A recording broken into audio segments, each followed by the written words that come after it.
Good afternoon. This is Monday and not Friday. This is March 20th committee hearing on the Water and Land Committee and a joint with the Committee on Government Operations. We welcome you all today and those on Zoom land as well. This meeting, including the audio and video of remote participants, is being streamed live on YouTube. You'll find links to viewing options on the legislature's website.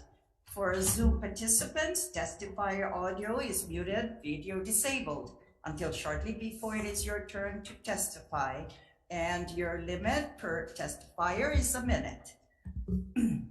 If you do not have additional testimony that is different from your written testimony, we ask that you stand on your written testimony. Members will hear the let's see, no, this is not today's agenda. Okay, members, Aloha Government Operations Committee, we will proceed. Is that okay? Yeah, please go ahead. Nothing back. Okay. HB 676, House Draft 1, relating to district boundary amendments. This authorizes the appropriate county land use decision-making authority to determine district boundary amendments involving land areas over 15 acres, except lands that are designated as important agriculture land or lands where the soil is classified by the Land Study Bureau's detailed land classification as overall or master productivity class A or B if the county has adopted an ordinance that meets certain requirements. Okay, Land Use Commission. Aloha, good afternoon, Dan. Aloha, Chair, members of the committee. We stand on our written testimony with comments, and I'm here to answer any questions. Thank you. And to speed up this hearing, we got some departures that our members need to attend as well. So members, if you have any questions, please ask when the testifiers come out. Dow 1. David H. Stand on its written testimony and support. Okay. Thanks, Dow. Department of Agriculture. Okay. Good afternoon, Chair. It's Marsata, Deputy for the Department of Agriculture. The department will stand as written testimony, offering comments, and happily notes that this measure is excluding IALs and A and B classification lands. Thank you. Okay. Thank you. Members, any questions? Please feel free. Zuri Key, one second. Let me go back to in person. Lindsay Garcia. Sorry. Lindsay Garcia, Hawai'i Association of Realtors. We stand on our testimony. Thank you. BIA, Stephanie Sakamoto sends communication in support.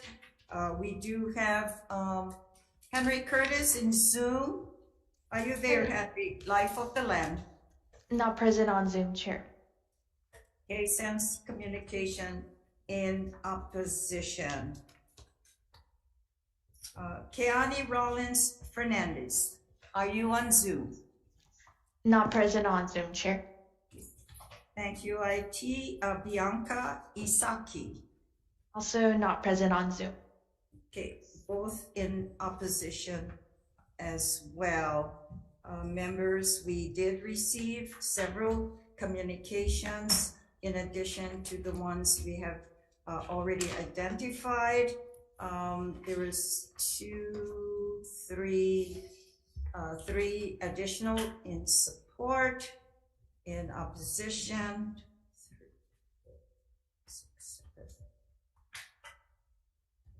11 additional opposition communications. Okay, members, Chair, do you have any questions regarding this measure? No, my concerns are outlined. Okay, is there anyone here wishes to speak on HB 676? Aloha. Aloha, Chair. Oops.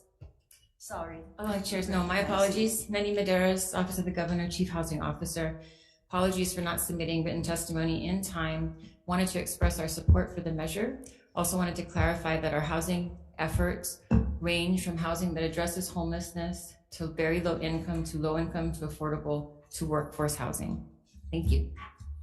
Okay, thank you. Anyone else wishes to speak to HB 676, House Draft 1? Members of GVO, any questions? None, Always- I'm sorry. Okay, Nani?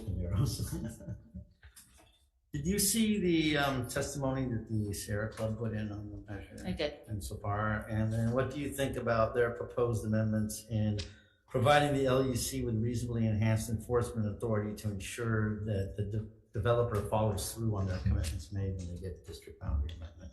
I think that $50,000 a day is a pretty heavy fine and has the potential to actually stop more development than encourage the follow through.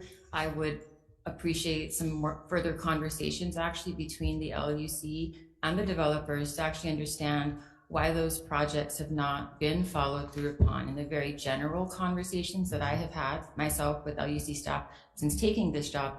And I understand too that just because a project gets approved by the LUC, there's still a whole lot of other hurdles that that project has to clear. So if those things don't line up, from infrastructure to financing to county approvals, that project will stall. And that's part of the challenge in doing housing developments. And something we want to look at is how do we simplify that process? Not to make it easier for developers, but to make housing more affordable for our people.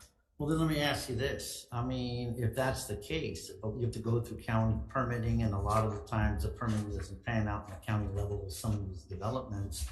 Why does giving this solely to the county is going to make it any, quicker to bring more affordable units online? I mean, that's where a lot of it coming up seems to be. You hear it in all these bills.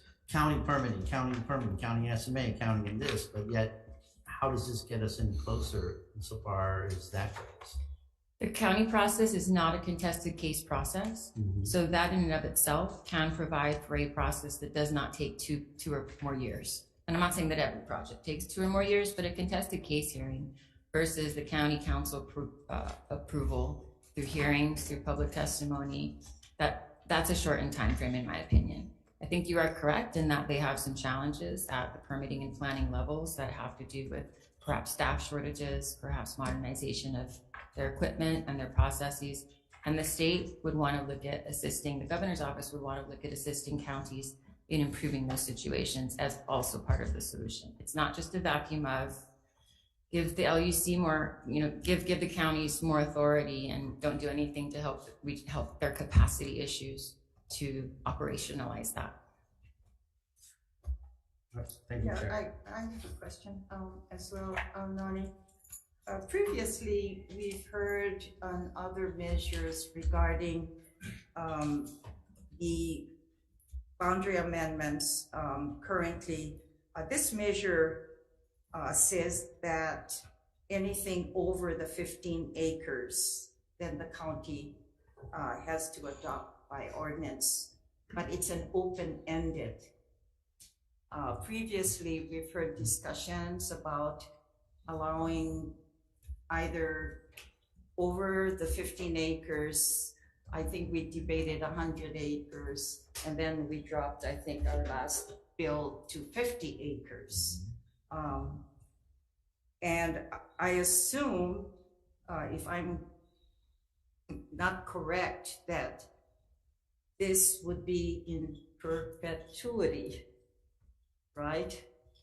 For the counties, so open-ended. There's no exemptions, no exceptions. I think one version of the bill had a 99-year lease provision owned by the county, but I'm not sure that would be up to, I think, the legislature. Well, this to one here decide. is at least 99 years, but then I was talking about the 15-acre approval. I mean, beyond the 15 acres, it's open-ended. I'm not clear, but anyway, any comments? No. You guys? Yeah. I think you're Yes, right. Senator Elefante, and I No, think you no, shared. you're off the hook, Ms. Novederos. Yeah. I have a question for a representative from Board of Realtors, Ms. Garcia. In some of the line of the questioning from Madam Chair Inouye, there was a bill that was before this on this side that did cap it, right, at 50 acres. Is that your understanding? Yes, I believe that bill kind of looked at things slightly differently. This bill contemplates county-owned land, whereas the other bill contemplated kind of like all land with the exceptions of certain, ag lands and all of that. Which is why kind of that restriction had to do with acreage size, whereas this one, the restriction focuses more on who owns the land. And so, yeah. So as a follow-up to that, what I didn't see in the testimony package is whether from county planning departments submitting or weighing in. So has the Board of Realtors, I know this is a state function to enable counties, but has the Board of Realtors or Hawaii Realtors reached out to any of the respective counties? We did have conversations, but on the other bill, Okay. I understand that this is just a kind of a different way of looking at a similar problem, but kind of tackling it in a different way. Yeah. Do you remember what the number of that other bill was offhand? If you don't, it's okay. It was SB 469? Okay.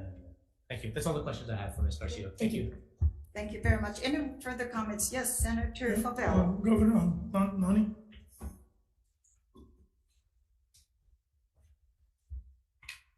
Yeah, just going forward, with these amendments and boundary amendments, and it's all into the question would be all in for to have affordable homes. So without these amendments and amendments that we would keep providing for affordable homes, saying you would be saying that this wouldn't be able to happen because if the city doesn't be able to have that, we're not going to be able to obtain the affordable home program. I wouldn't say we're not going to have any affordable homes or affordable housing built if the status quo remains. Yeah. I would say that there is an opportunity to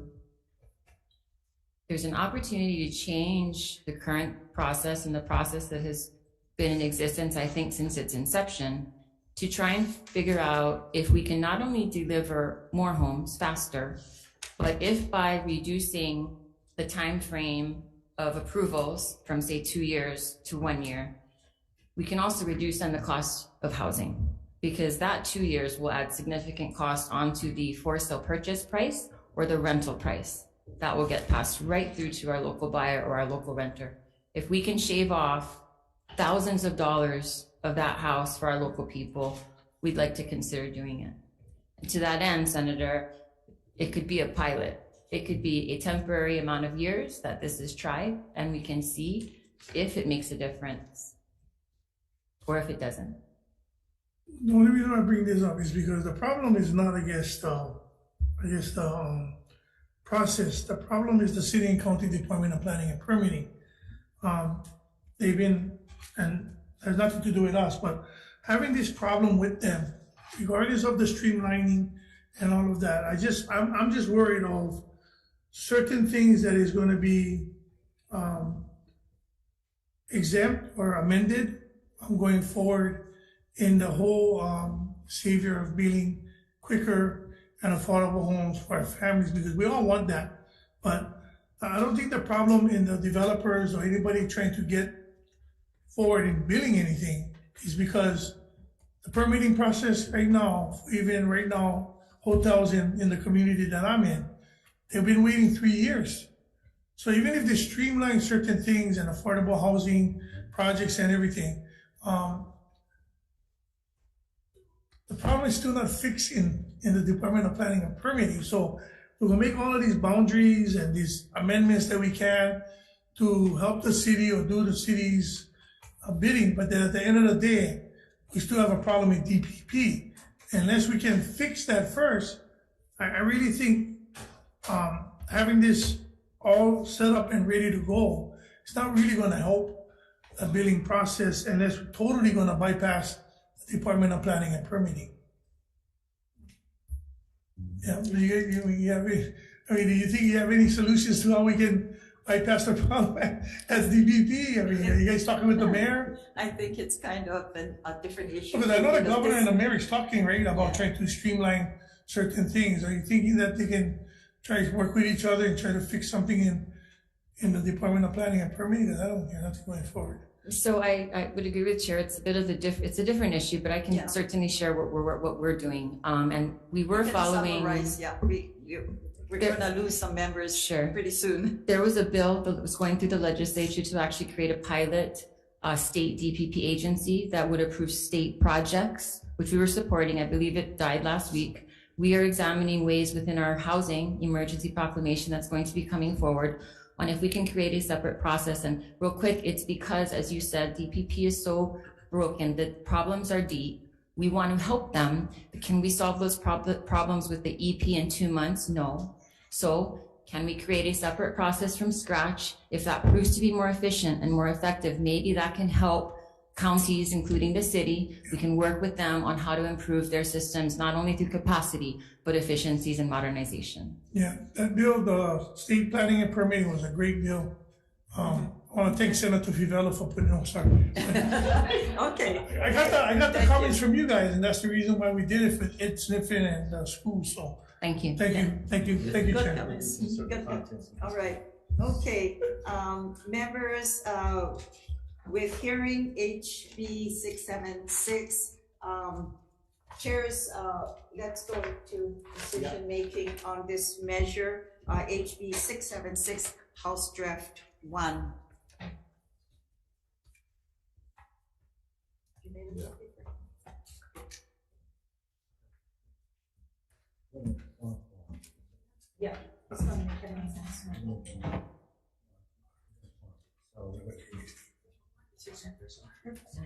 Okay. What are we planning on doing?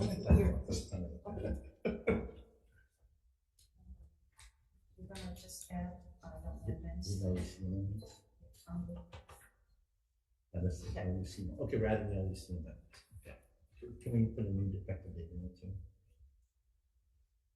Oh, no. Yeah, no, I it's don't- defective defective already. already. Okay, we can do that. Sounds good. Okay.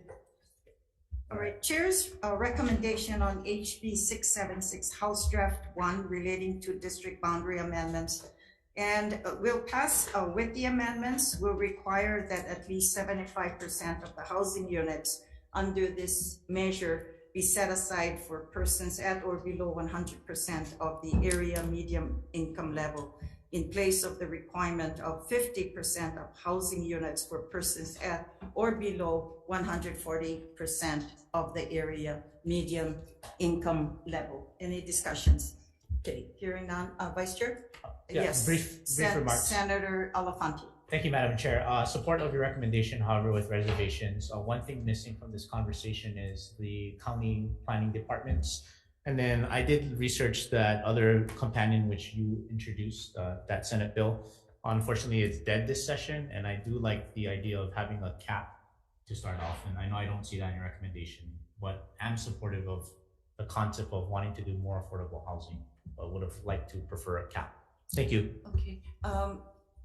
Chair, can we add that comment with regards to Please, because I onto actually shared the them onto the myself. committee report, please? Yes, the concerns with regards of there's no caps on this measure. Okay, hearing none, for the Committee on Water and Land, HB 676, House Draft 1 with amendments. Vice Chair or Senator? Real quickly. Chair. I have reservations on this measure too. However, since we're co-committees on this, it looked kind of odd to go WR in your committee and then recommend straight up. But I would like to really stress the amendments for the committee report that your vice chair has made.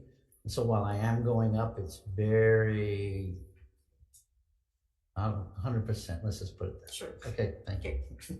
Thank you, Vice Chair, for the Water Committee on Water and Land, HB 676, House Draft 1 with amendments. Chair votes aye. Okay, Chair votes aye, Vice Chair votes aye with reservation. Senator Chang. Aye. Senator McKelvey. Yes. Senator Favela. No, Madam Chair, recommendations adopted. Okay, thank you. Okay, members on government operations, noting the chair's concerns on the measure, recommendation is to keep the conversation going for now. So we'll pass it out as a Senate Draft 1. Any questions or comments? If not, your little sheet, please. Copy that one. You want to take a vote? And that's for the Committee on GVO. GVO, correct. Members of GVO, the chair's recommendation is to pass HB 676 HD1 with amendments. Chair McKelvey. Yeah. Senator Gabbard is excused. Senator San Buenaventura is excused. I vote yes. Senator Law. No. Chair, your recommendation is adopted. Okay, thank you, members. Okay, thank you, and we'll continue on with only the Committee on Water and Land on its agenda of 1:05 p.m. Thank you, GVO. I'll be right back. I need a coffee. Okay. We'll continue with only the Committee on Water and Land on its notice of hearing at 1:05 p.m. And this is with regards to HB 1089, House Draft 1, relating to the State Voting Facility Lease Pilot Program, DLNR. Good afternoon, Sharon Dye and members of the committee. Don Shang on behalf of the Department of Land and Natural Resources. We stand in strong support of the measure, and we also stand on our written testimony, but I'm available to answer any questions. Okay, thank you. Is Kamakana Kaimu Loa here? Was to be in person. Okay. Chair, Vice Chair, members of the committee, Kamakan Kaimloa, UPW. You have a written testimony in opposition. We did include a few proposed amendments that would make the bill a little bit more digestible for us, and that would essentially limit the pilot program to Alawai Boat Harbor, as well as the exception to civil service to Alawai Boat Harbor as well. Be happy to answer any questions. Thank you. Thank you. Mahalo. Kekai Keahi, are you on Zoom? Not present on Zoom, Chair. Okay, what about Kate Thompson? Hello, can you hear me? Yes, we can. Safe Surf Coalition. Yes, my name is Kate Thompson. I'm a boater and I park regularly at the Alawai Boat Harbor. I have a permit on my car. I'm in a good position to advocate for those that don't have a permit on their car to park there. Where the vision document by UHCDC says there's 125 parking spaces at the Alawai Boat Harbor. But in the last hearing, there was talk about 900 parking spots from DNLR. But I think the last time it was negotiated in 2008, it was 941. So as a starting spot, I would like to recommend that there's a survey done of all the lands there, particularly the parking. This could be an improvement survey or a K2 survey. We would also like to have discussions about quartering off this 300 parking, somehow creating a large parking lot, if it's 275 or 300, separating it from the harbor before any privatization. Your time is up. We've got your testimony. Thank you very much. Thank you. Oh, I stand by my written testimony and I'm available for questions. Thank you, Senator Noy. Thanks. Christine Chung was to be in person. All right, in opposition. Tiari Lawrence on Zoom. Not present on Zoom, Chair. Okay, Margaret Hallahan on Zoom. Hello, aloha. Aloha. My name is Captain Maggie Hallahan. Thank you for having me, Senator Noy and others. I'm standing in opposition of this bill. As a captain that goes in and out of this harbor, I believe it's very dangerous and I'm afraid of more surfers crossing the channel. And I'd like to make sure that the 300 parking spaces are preserved as open space. And I suggest that maybe it could be separated off and create a World Heritage Site and an association that could care for that area and maintain it to be open. I also don't agree in the vision statement to have storage of boards and outriggers, because I've seen that happen in a lot of other beaches and they get broken up and not cared for, and it's not that beautiful. I think that better solutions could be made, and I'd love to see that space maintain its open space. Thank you very much for your hard work. Great. Thank you, Margaret. Scott Allen. Aloha. Thanks for bearing with us today. Good afternoon, Chair, Vice Chairs, members of the committee. My name is Scott Allen, and I intended to read my testimony in opposition to this bill because I submitted late. But given that I only have a minute, I will say this. Of the testimony received on this bill, it seems only DOBOR is in support. Even some working for DOBOR are in opposition. At the very least, this should show that DOBOR has a lot of work left to do to communicate intent and need to those who view our harbors as a community asset and work towards something that is a win for everybody, not just DOBOR and their selected developer. To be fair, this is what is at the heart of any public-private partnership. For me, two questions remain in regard to this bill. What impact would leasing submerged lands have on the Special Boating Fund's ability to help maintain other harbors? Two, what policies can be put into place to safeguard those living at the harbor from displacement associated with gentrification ahead of any development? I provide additional context to these questions in my written testimony and stand by that testimony in opposition to this bill. I'll remain available for questions. Thank you. Okay, thank you very much. We did receive communications 34 in addition to those who spoke in opposition, and 2 additional with comments. Okay, Chair, I have some questions for whoever can respond. You've heard the comments from UPW with regards to the benefits employment of the civil service workers as well, to be protected if this measure continues on its path. Your comments? Yeah, we think it may raise a legal question that it may be special legislation if we're only targeting Alawai. So that's why this bill is actually fairly broad. It relates to state boating facility lease pilot program, which we intend to do at Alawai. But the reason we're actually required to do, to have this exemption is from an Attorney General opinion. So we're trying to stay compliant with both the legal requirements, but yet permit us some flexibility in doing this private partner project.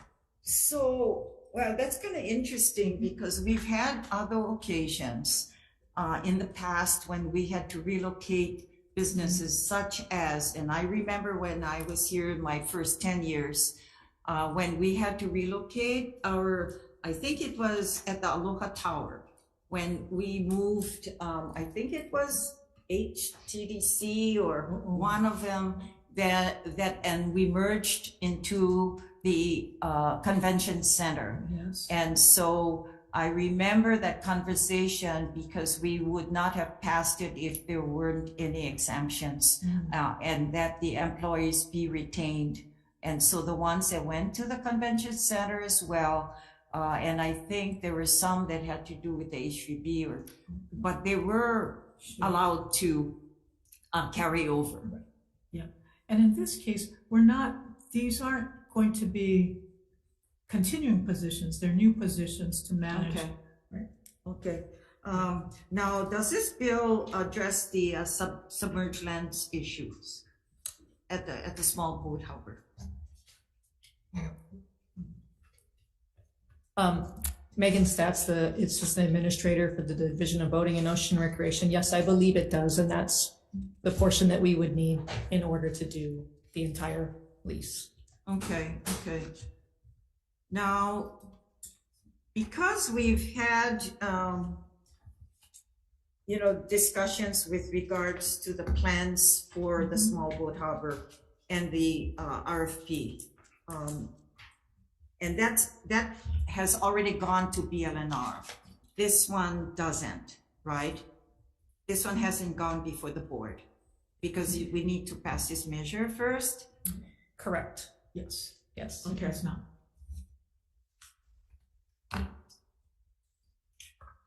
Yeah, I think there is some issues that I do have, and I tend to agree with UPW and the other comments that we received as well.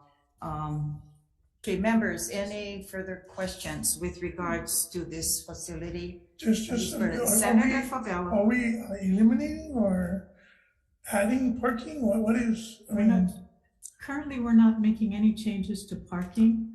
all we're looking at is leasing out, going out to RFP on the entire Alawai small boat harbor. So currently there's no action by DOBAR to eliminate any parking, but we are looking at the entire Alawai small boat harbor for the RFP process. And then somebody's gonna take over and run it. Yes, so there was different options, and if they built the parking structure, they probably could have a larger capacity, but we're leaving those options up to the developer. So similar to the yacht club, like how they went, the private person take over and run the yacht club. Okay. So, members too, then my question is, you remember the agency is already, the department they already received the board's approval for the RFP, and that's when we had the hearings, the informational briefing. So my question is, where does this lease pilot program? So I don't think we should have two. No, you're right, Senator. And the difference between what the board previously approved and what's before you is actually the submerged lands. It would permit us to go out and include the submerged lands, which we've heard from other developers who expressed an interest, but why they didn't bid is because it didn't include the submerged lands. Okay, so with that said, and with the RFP that's already been approved by BLNR, with the improvements that is forthcoming, and I think, and I'm kind of happy that DLNR and you folks have taken a little step back, because we need more discussions on that as well. And I think I feel more comfortable now. If we fail to do the submerged lands in the RFP, you can't do it, when you do the rulemaking for the other project? Or is the submerged lands measure important to the RFP, the other proposal? We believe that this bill, the submerged lands, is important to the RFP. Okay, with that said, now we're not ready yet with the RFP and the program, because we're going to allow the agency to come up with clarifying, take out the rulemaking, public hearings with a new, because I think in our earlier discussions, we had a lot more input during, the informational briefings as well. And so that means that we have time next year to do a separate submerged lands measure. I mean, we don't want to wait too much longer. I understand. But we would commit to you and the members that are listening that we will go back out for more community engagement. We know a lot of their concerns is the parking, but this is also a little nerving going out with this development plan. But we would nonetheless like to move forward. But we think this bill is necessary to make the RFP much more attractive so we can get a good bidder. Okay, members, we'll go into decision making on this measure HB 1089.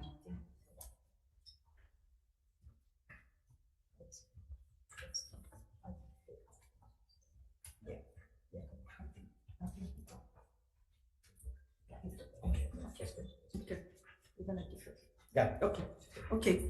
Chair's recommendation then on HB 1089 House Draft 1 relating to the state voting facility. This is the lease pilot program. And I think we've already had informational briefings on the measure that was earlier approved by the board to relook at the Alawai small boat harbor. So Chair's recommendation that we defer this measure, and if there's any additional issues regarding the RFP in the future, I think regarding submerged lands, we can deal with that later.